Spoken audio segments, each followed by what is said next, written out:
Hello friends. Welcome back to my channel. I hope you're doing well and smiling today. Smiling face with smiling eyes. In today's world, social media is everywhere. Almost every child, every teenager, and even young kids use it every single day. They scroll through videos, like photos, post selfies, and share their lives online. It seems like fun. It seems harmless. But behind the screen, something dangerous is growing. Today, let us talk about something very serious. The negative impact of social media on underage girls and boys. And we will talk about the heartbreaking story of a young girl, Sana Yousaf, who lost her life because of something that started online. This is not just a story. This is a wake-up call. A call for every parent, teacher, teenager, and for society as a whole. What is social media really doing to our children? Social media was made to connect people. But now, it is doing something else. Instead of bringing people closer, it is making many children feel alone. Instead of making kids smile, it is making them cry silently. Why? Because on social media, everyone shows only the perfect parts of their life. Beautiful faces, fancy clothes, expensive gifts, happy moments. But what we see is not always real. It's filtered. It's chosen. It's controlled. And our children start comparing their real life to this fake world. They ask themselves, why don't I look like that? Why don't I have so many friends? Why don't I get that many likes? And slowly, self-doubt begins. This is the first silent damage that social media causes: comparison and insecurity. The need to be liked, the struggle for validation. Teenagers today often believe that their value depends on how many people like their posts. If a picture gets many likes, they feel happy. If it doesn't, they feel sad or even worthless. They start living for the camera. They think, if I smile more, if I look prettier, if I wear something trendy, maybe people will like me more. They begin to perform, not live. This constant search for approval and attention becomes an addiction. And when they don't get it, it breaks their confidence. Girls start feeling that they're not good enough. Boys feel they are not cool or strong enough. This kind of thinking is not only unhealthy, it's dangerous. Because it pushes young minds into depression, loneliness, and sometimes even self-harm. The silent dangers: cyberbullying and harassment. Now let us talk about something even more serious: cyberbullying. Many children and teenagers are bullied online. They receive mean comments. Their pictures are made fun of. Some are even blackmailed or threatened. This bullying doesn't happen in school halls anymore. It happens in private messages, in comment sections, in group chats. And the worst part: most kids don't tell anyone. They keep it to themselves. Because they are scared, ashamed, or afraid they will get blamed. This silence hurts more than words. It eats them from inside. They feel trapped, with no one to talk to and no way to escape. Now, let us pause here, and listen to the story of a girl named Sana Yousaf. The heartbreaking story of Sana Yousaf. Sana Yousaf was a bright and kind-hearted teenage girl from Islamabad, Pakistan. She had dreams, she had talent, and like many girls her age, she used social media. She posted pictures, smiled for the camera, and shared moments from her life. But one day, something went terribly wrong. Her personal photos were stolen and misused. They were edited and shared in the wrong way, without her permission. People started to harass her, message her, and insult her online. While the main accused was a boy named Umar who proposed her while she rejected, and he just shoot her. What started as a few cruel comments soon became a storm of shame and abuse. Instead of receiving support, Sana was blamed. Society didn't ask, who did this to her? They asked, why did she post pictures? People started judging her, pointing fingers, whispering behind her back. Sana was only 17. A child. She was heartbroken, afraid, lost. She was a victim of social media. Sana ended her own life just because of this cruelty. Her light was gone. Her voice was silenced. Her future was taken. Her dreams were taken. But her story must not be forgotten. What Sana's story teaches us.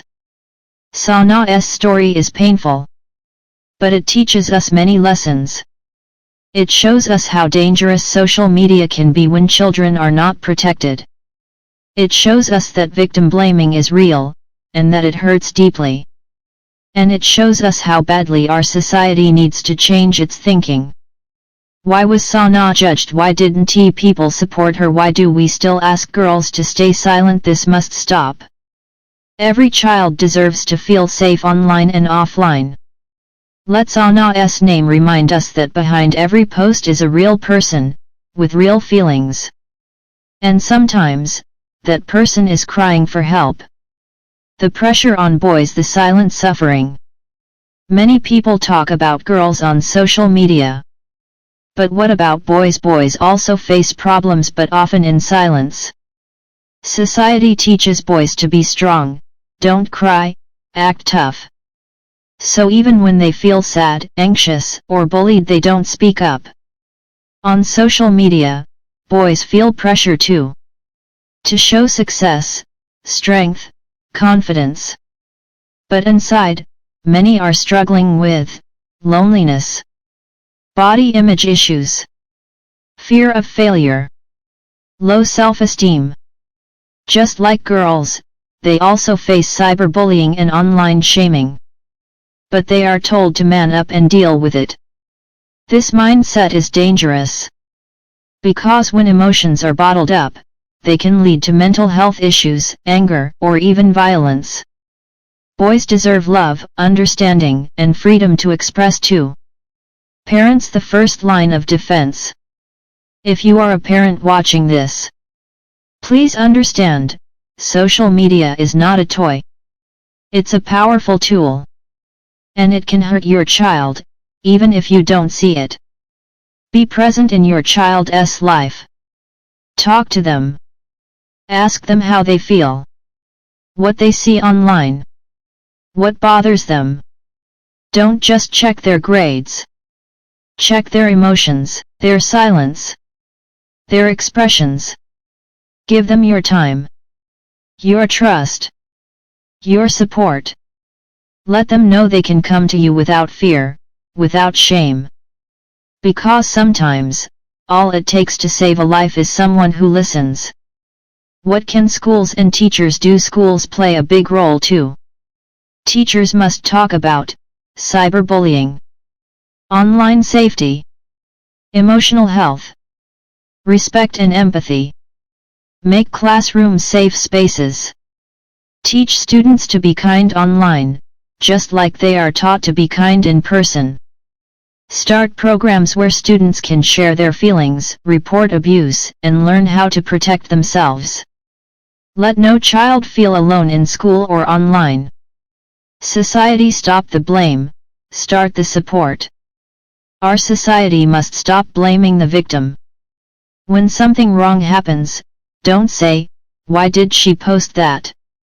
Say, who did this to her, and how can we stop them? Stop judging girls for dressing, speaking, or expressing themselves. Start educating boys to respect. Start creating a culture where children are not afraid to be themselves. Where a girl can post a picture without fear. Where a boy can cry without shame. We must protect our children, not our pride. The role of social media companies. Social media platforms also have a responsibility. They must make it easier to report abuse. They must remove harmful content quickly. They must provide mental health support and warnings when harmful behavior is detected. Money should not be more important than people's safety. Technology should help us grow, not destroy us. A message to every teenager. Dear teenager, if you're watching this, please know, you are not alone. You are not what others say about you. You are more than your likes, your followers, your pictures. Social media is just a part of life, not your whole life. If someone bullies you, block them. Report them. Talk to someone. If you feel sad, confused, or anxious, speak up. You are allowed to feel. You are allowed to ask for help. Your mental health is important. Your life is important. You are important. We live in a world where a single post can go viral, but a crying child can go unnoticed. Where we scroll past pain, and double-tap pictures without knowing the story behind them. Let us change that. Let us be more kind. More aware. More human. Let Sana Yousaf's name live on, not as a story of sadness, but as a symbol of change. Let no other child suffer the way she did. Let every girl, every boy, feel safe, feel seen, and feel supported. Because behind every screen, is a heart. Behind every post, is a person. And behind every life, is a story worth protecting. May Sana's soul rest in peace. And may her story open our eyes, before it's too late.